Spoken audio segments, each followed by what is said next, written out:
Okay, my boy Luka the Don Doncic. Luka Doncic is having one of the best seasons of all time, and I think his best season probably of his career. If he didn't get injured, yeah, the Lakers probably end up with a 3 seed.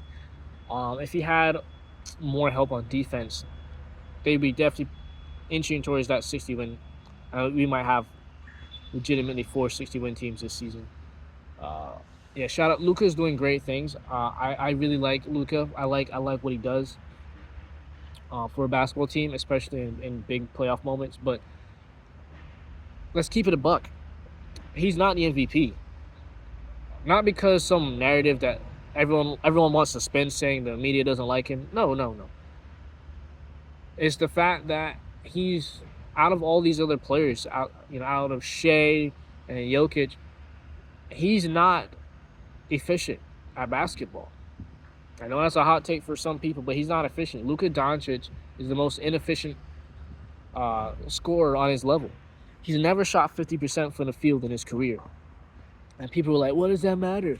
Well, it matters when you have such a high usage rate. I don't know the numbers, you stats gurus could look it up, but he has the ball for the majority of the shot clock, and then he forces up bad shots. If he's playing against elite defenses, be it the Spurs, no, not Spurs, be it the Thunder, be it the Celtics, be it the Pistons, in a 7 game series,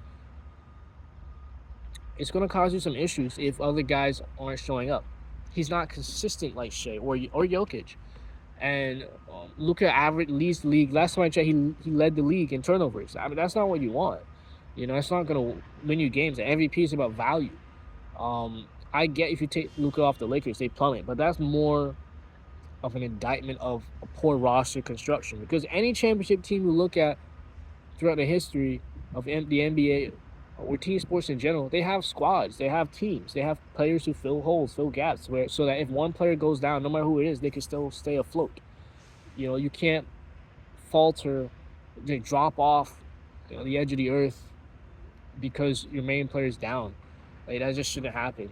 But again, I feel Lucas should have won in 2024. The reason he didn't win again is because of winning. The Mavericks didn't have a high seed as the Nuggets that season. The Mavericks were the 5th seed, I believe, 2024. Yeah, Mavericks were the 5th seed, and the Nuggets were the 2 seed. Yeah, Mavericks were 50 and 32, and the Nuggets were 57 and 25. So it was good.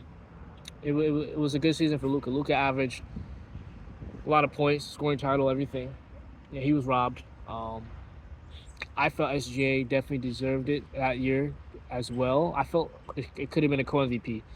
I felt if there's anything, like, give it to SGA, Jokic, and Luka. But again, Shea's team was the #1 seed, and Jokic was #2. So I get why Luka didn't win 2024. But yeah, this season, yeah, Luka, he turns the ball over too much.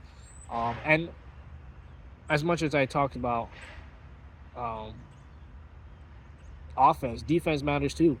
And again, MVP is a competition between multiple players. It's not just you get a star because you participated. Luka is a cone on defense, and I don't think that's a hot take. If you think that's a hot take, you don't know ball.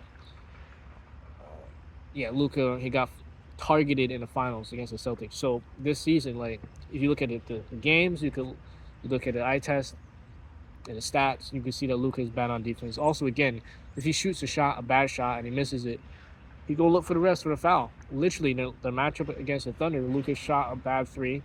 SGA didn't bite on the fake, and then Luka missed it badly, and then he looked at the ref. And Shea did not even touch him. It's things like that instead of getting back on defense. And literally, Shea got the ball and just drove down on 2 of the Lakers players and got a layup at the rim. And Luka could have stopped that from happening if he went back on defense. So that's not MVP. And yeah, it's yeah, SGA and Jokic are playing better than Luka. Luka's scoring a lot, but he, again, like I said, because of Shea's efficiency, if he was playing the minutes that Luka was playing, he'd be leading the league in scoring, hands down. Because Luka doesn't even lead him by 2 points. Like, Shea's like 31.1, and Luka's like 33.5. And again, like, remember, Shea was like 32.7 last season. So if Shea was playing 36 minutes instead of 33, sure. But again, it's value. I think the fact that Shea can sit out fourth quarters, the fact that he's doing all these things, it proves my point that like he doesn't need to waste dribbles or waste time to impact the game. He doesn't need to touch the ball every possession. That's why Shea's the MVP. And that's why Luka is not, because he's too inefficient. Next is